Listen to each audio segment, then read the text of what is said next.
Academy of Art University's K-Art News is next. Coming up, this week's Apple Spring Forward announcement is launched. We'll have details on what will soon be available at an Apple store near you. Why sales workers in the city's Union Square district are scared of a criminal ring. A big monthly celebration in the East Bay has run into trouble. We'll have the story. And a celebration of the impending arrival of Supergirl. All that and more coming up on K-Art News.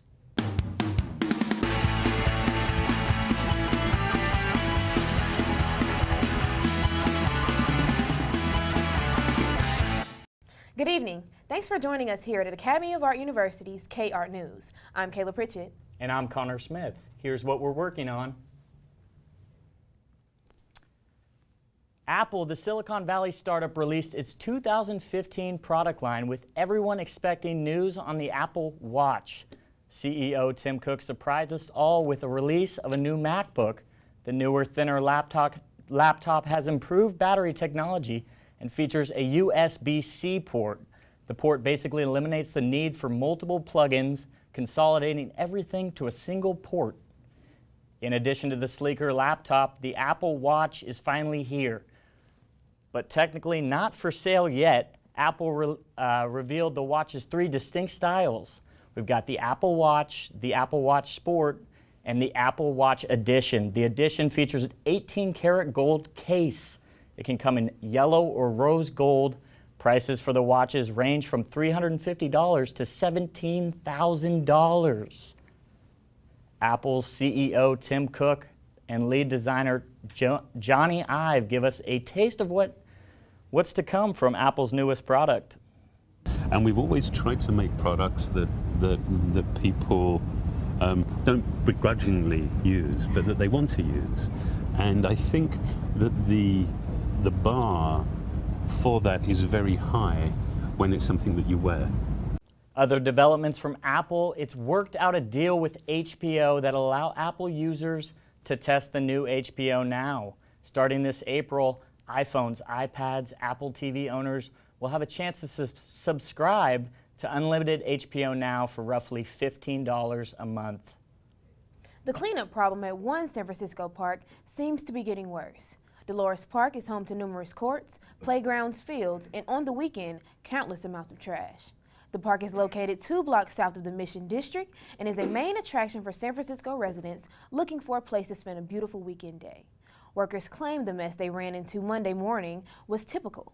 Traces of alcoholic beverages, plastic containers are a part of the norm, but because of the drastic increase in waste, extra people are needed to clean up the tons of trash left on the ground. Neighbors and city officials are working to solve this problem.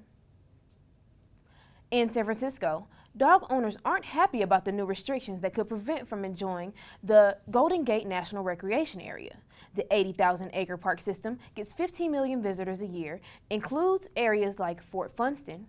Members of Save Our Recreation and dogs rallied outside the National Park Service San Francisco office last week. They're protesting a recently approved master plan that was limit off-leash dog activity in the area.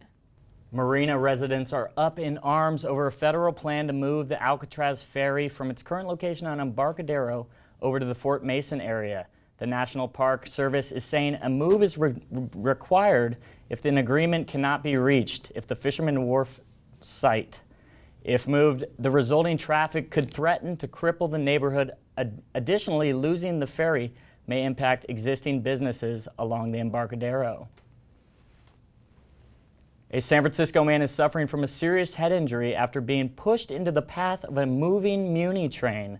It happened during an altercation at the Civic Center Muni platform.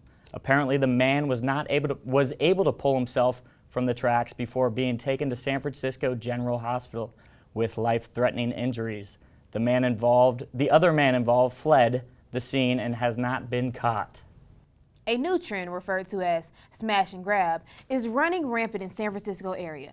A Lower Pacific Heights record store joined the list of unique burglaries when a stolen vehicle smashed into the front of Music Lovers last week. The driver then stole several pieces of expensive merchandise and drove off. No leads yet on the suspect. Lower Pacific Heights isn't the only area experiencing the smash and grab trend. The city's Union Square district has also been a major target for theft. K-Art News reporter Inosh Williams has more. San Francisco's Union Square is home of the luxury goods, and more frequently, has been home of the luxury theft. Recently, Prada and Chanel both experienced major theft when a vehicle ran into their windows and the robber proceeded to steal $250,000 worth of merchandise. In this surveillance video, we see one of the groups known as the Rainbow Girls, where they go into the boutique spread out and one of the suspects proceeds to grab a handbag. A regular routine for the Rainbow Girls, I spoke with luxury boutique associate Angie Lucero. It's really hard to determine when we're going to get hit. It's really very sporadic. You never know when you're going to get hit here, especially in high volume and high populated places like Financial District. You would think that it would be a lot safer, especially with all the supposed security that would be here. It's actually quite the opposite. So the Rainbow Girls have been hitting this neighborhood for years now. They love luxury goods and they aren't afraid to tell you. The bigger question is, however, what exactly is being done? We spoke with Inspector Sidney Laws to discuss. I've been dealing with the Rainbow Girls for at least 3 years now since I've been at Southern Station. Luxury boutique Tory Burch is hit regularly by the Rainbow Girls, at least 3 times a week. I don't think it's necessarily more police would solve the problem. I think it's a collaboration between the mall security, San Francisco Police Department. It doesn't give a professional feel when people are coming in, stealing stuff and running out. We have lack of security, and because of that, people are able to run the streets and do whatever they want. I'm hoping that in the future it will change and we get a lot more patrolmen patrolling the area so that we can feel a lot more secure. Inspector Laws intends to be a major part of that change. In San Francisco, I'm Ian Ash Williams for KART News.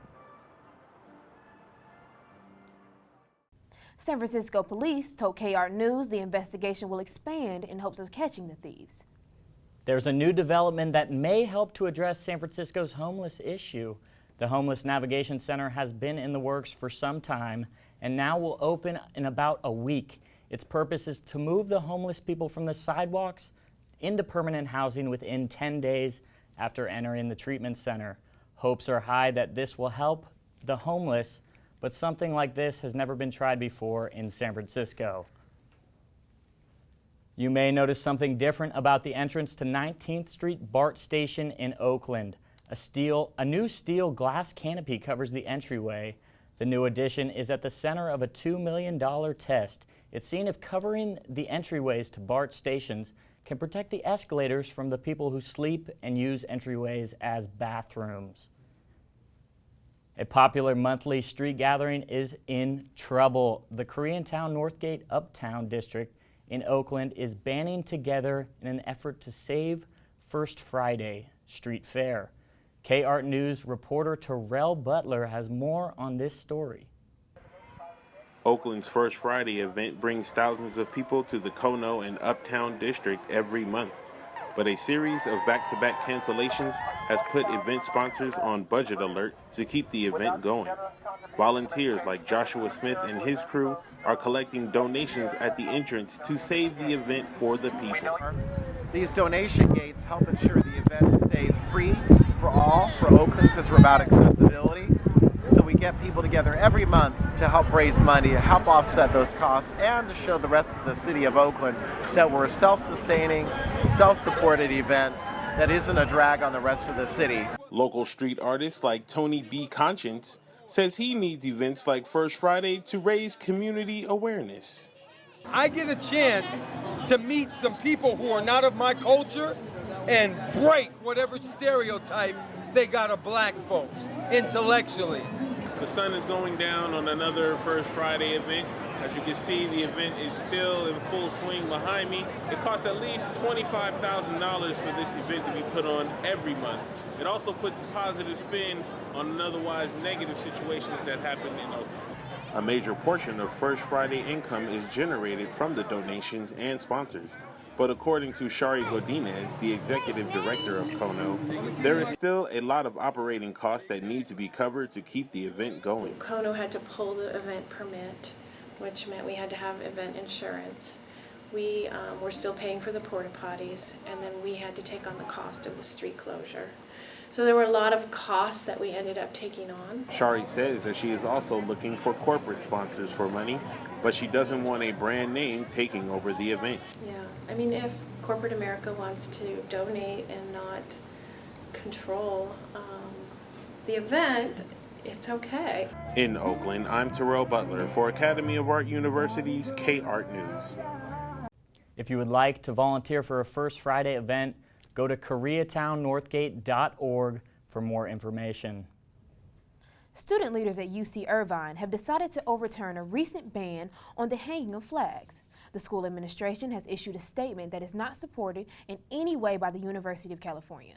The legislation to ban flags of all nations, including the United States, is scheduled to be vetoed by the student body president. Out-of-state students who want to attend a University of California campus will soon have to compete for limited slots. That's because Governor Jerry Brown added an enrollment cap for out-of-state students. That moves grants a 4% increase in state funding. According to the admissions office, out-of-state undergraduates have to pay $36,000 in tuition to attend a UC school, compared to Californians that pay $13,000 to $2,000. A law written to help stop campus rapes may be soon part of California's high school curriculum. The state's new Yes Means Yes law requires public college to adopt an affirmative consent standard when investigating assault allegations. That means both parties have to verbally consent to having sex instead of presuming that silence means compliance. Lawmakers hope to have the law discussed in public high school health classes across the state. 2 young women from California have been arrested for marking their initials into the Roman Colosseum. The 2 broke away from their tourist group and carved the letters J and N with a coin into the wall, and then took a selfie. Both of them are charged with aggravated damage of building of historical and artistic interest. The 2 women apologized and regret making the decision. We'll remember it for a lifetime, they said. Gas prices are soaring once again. The average price of regular unleaded has risen by an average of 60 cents statewide. This hike is due to the shortage in supply after an explosion at the ExxonMobil refinery put an end to the gasoline production. Another refinery is offline due to a labor dispute. Gas station owners say they don't know when or if gas prices will go back down. The rising gas prices in California are hitting those who drive for a living harder than anyone else. K-Art News' Ricardo Ayar has the details on a Bay Area driver who has her foot in another profitable, controversial industry here in California. The color of this bud isn't the only green states with legal recreational marijuana use, like Colorado, are seeing in high amounts these days. According to the Huffington Post, Colorado is expected to make $70 million in pot tax revenue in 2014, an amount that would be much higher for California if the drug was legalized for recreational use. A study by NerdWallet.com estimates that California would gain at least $500 million in a year, enough to cover the state's entire parks and recreation budget for 2013. These numbers prove just what a real cash cow marijuana is, something this pot dealer knows firsthand. Nowadays, cookies is the most expensive. It could go from anywhere from $26 to $3,200 a pound. Marijuana was put on the ballot for recreational marijuana use in the last national election, but it was voted against here in California. Still, the state has made it pretty easy to obtain one of these medical marijuana prescription cards just by walking in and talking to a doctor, which keeps people like Renee employed. Yesterday I had 5 deliveries, 2 in the morning and 3 all in a row at night. Today we had 10 in a row, all came in at the same time. Renee's job is another example of California and its love-hate relationship with pot.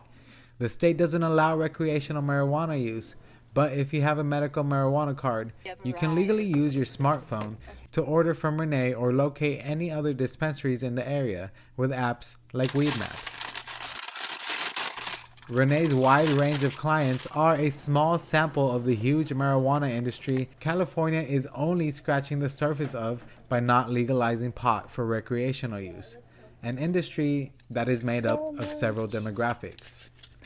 They're like teachers, or sometimes they're ex-military veterans.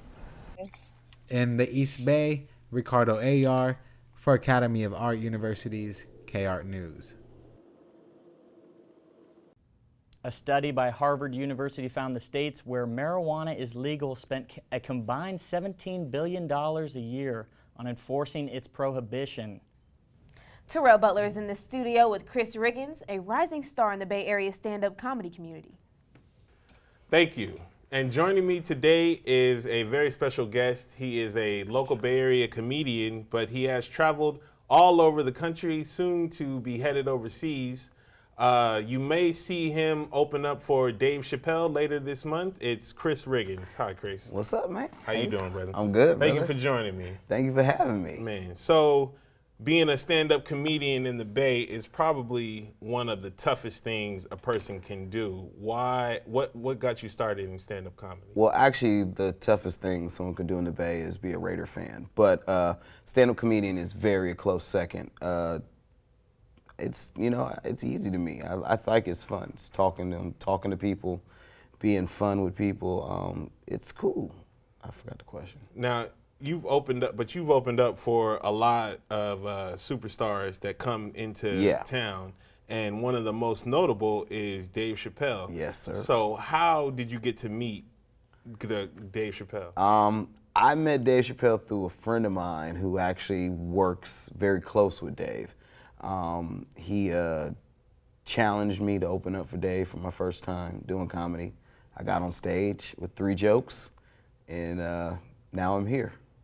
So your very first time ever getting on stage to do comedy, and you get to open up for Dave Chappelle. That is right. And you've been doing it ever since. Ever since. So how do you feel about like the Bay Area cultural scene as far as like performing in music and art? Because you grew up out here. So how do you feel about the direction that we're going in? It's weird now because I'm in comedy. Like I used to be in music. I used to rap with a jazz band called Mingus Among Us back in the 90s. And I also performed with lots of other acid jazz bands, to name a few, Alphabet Soup, the Brown Fellinis, lots of cool bands, Shotgun Wedding Quartet and Jazz Mafia Orchestra.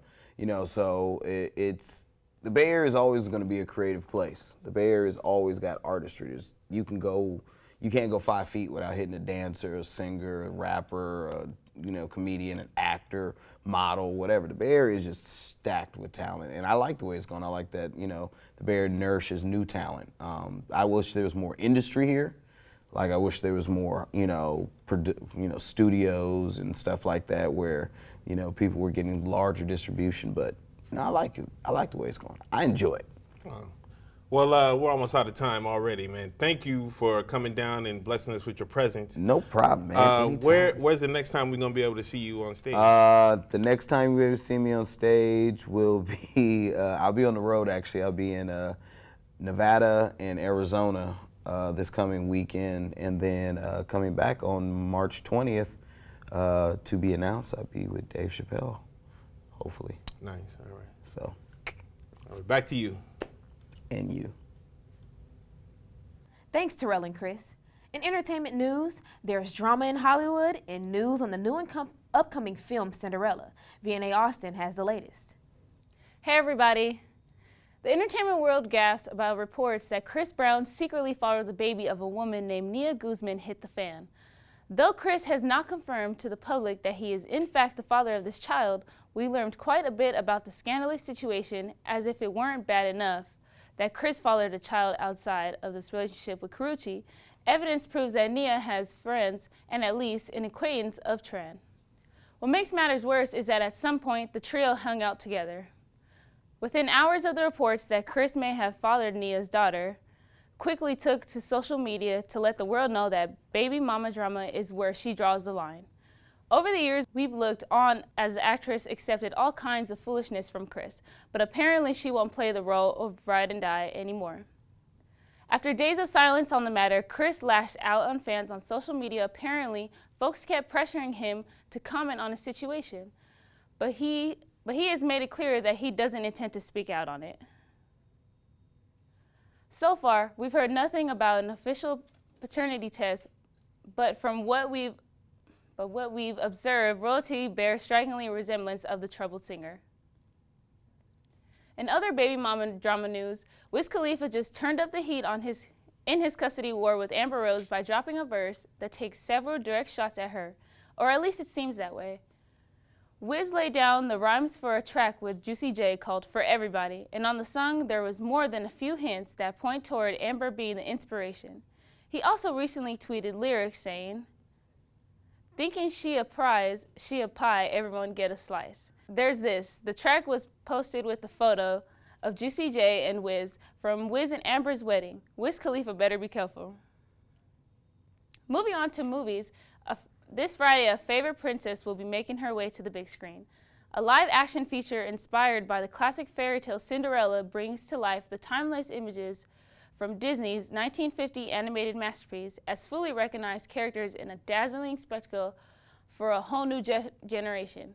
The story of Cinderella follows the fortunes of young Ella, played by Lily James, whose merchant father remarries following the death of her father.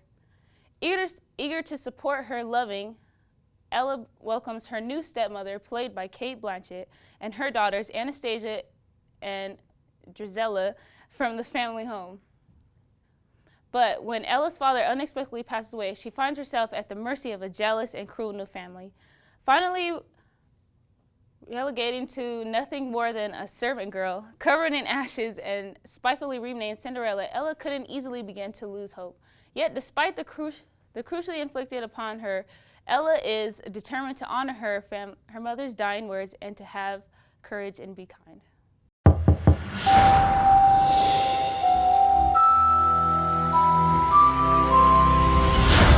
I don't mean to hurry you, but we really haven't got long, Ella. That's better. They're made of glass. And they're really comfortable. Remember, the magic will only last so long. Won't you tell me your name? My name is... At the last stroke of midnight, the spell will be broken. And all will return to what it was before. Cinderella, are you looking for this? There must be quite a story to go with it. Won't you tell me? I have to see her again. I can't drive. I'm a goose. Midnight. It fits! Hurry, go! Cinderella, rated PG. If you're looking for a bit of action and romance this weekend, I suggest you grab your favorite Disney crazed friend and see this movie. That's all for entertainment this week. See you back next week. It's a bird, it's a plane, it's Supergirl, and she'll be flying into our living rooms this fall on CBS. I'm more of a Marvel Universe kind of guy myself, but this was exciting to me for a few reasons. First, my mom bought me tons of comic books when I was 5, and I remember thinking how cool Supergirl looked fighting alongside Superman. So this just screams nostalgia. Second, this marks the return of a female superhero series on television. The last one was Wonder Woman, and that was in the 70s. Finally, the costume. It was designed by an Oscar-winning designer, and it manages to keep the look of the comic book without making it look cheesy. Plus, former Glee star Melissa Benoist rocks it very well. Good on you, Hollywood. Now, can we have a Black Widow movie? For the Urban Knights baseball team, they fall just short to Sonoma State University in their midweek doubleheader, losing the second game 2-1, out-hitting the Seawolves 9-3.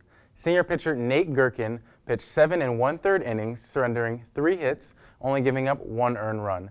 Catcher James Singzong went 3 for 4 that game. RU's softball team's pitching staff persevered through illnesses, as they were given a big push by grand slam from junior Elise Oldham and a 3-run homer from grad student Naranya Singh, beating whole names both games that day. The women's basketball team's season has come to an end.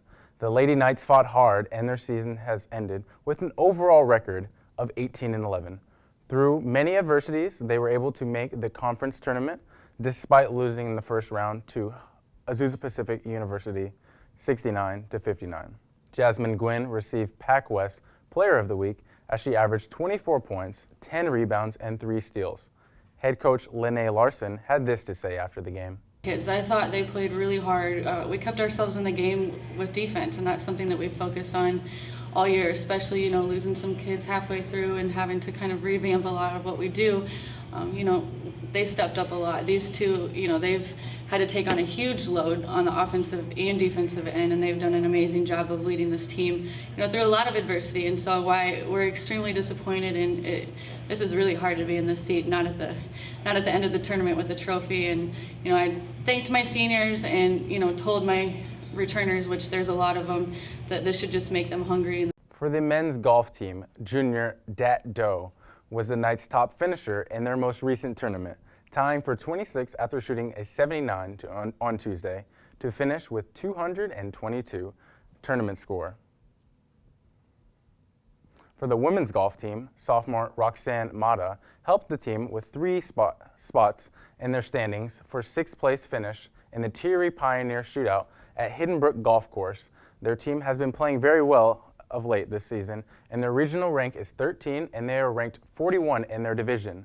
Their next matchup will be on March 16th in Wichita Falls, Texas, for the Midwestern State Invitational. That's it for sports. I'm Joshua Lopez. Join us next week. Thanks, Josh. Now, an only in San Francisco kind of story. As many of you know, the Lunar New Year is underway, and a big kickoff was this past weekend with the annual parade in San Francisco's Chinatown. K-Art News reporter Laura Noel explains what the Year of the Ram is all about. For each year in the Chinese calendar, one of 12 zodiac signs will be the ruling sign for that year. These signs are represented as different animals and rotated according to the Chinese lunar calendar. As you can see here, the sheep, goat, or ram will be the thematic animal for this year.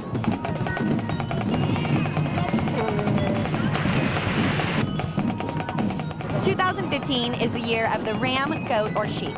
It's not that there are multiple animals, just a broad translation. The Mandarin word yang translates to hoofed animal in English, thus allowing for the loose translation to ram, goat, or sheep.